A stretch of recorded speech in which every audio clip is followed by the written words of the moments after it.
আমাদের গরুর খামারে সকাল শুরু হয় ঠিক কিভাবে আমরা গরুগুলোর যত্ন নেই, দুধ পাই আর খামারটা পরিষ্কার রাখি। চলুন আজ আপনাদের নিয়ে যাচ্ছি আমাদের খামারের একদম সকালবেলার রুটিনে।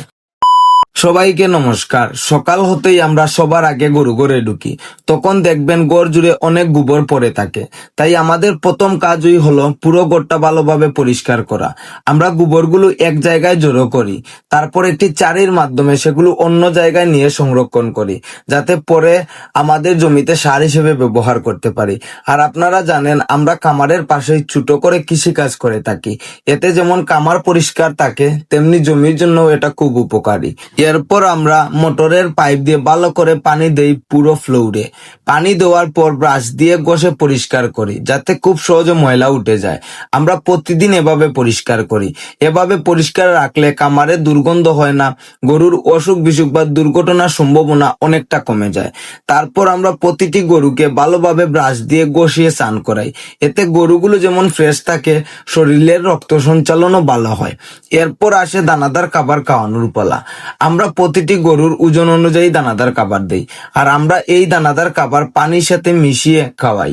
এতে গরু সহজে হজম করতে পারে এবং দ্রুত পুষ্টি পায়। আপনারা কিভাবে আপনার গরুকে দানাদার খাবার খাওয়ান আর এতে কি কি উপকার পেয়েছেন কমেন্টে অবশ্যই জানিয়ে যাবেন। দানাদার খাবার খাওয়ানো শেষ হলে যেসব গাভী দুধ দেয় আমরা তাদের দুধ দোয়ানো শুরু করি। দুধ দোয়ানো শেষ হলে বাচ্চাকে তার ওজন অনুযায়ী দুধ খাওয়ানো হয়।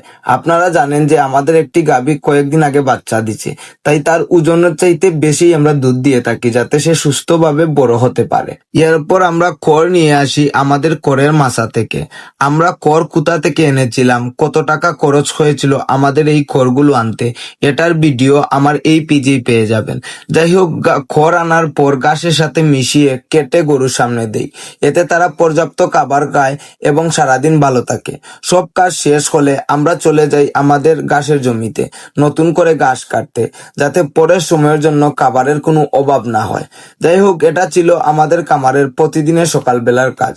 সবাই ভালো থাকবেন, সুস্থ থাকবেন। দেখা হবে পরের কোনো একটি নতুন ভিডিওতে। হর হর মহাদেব।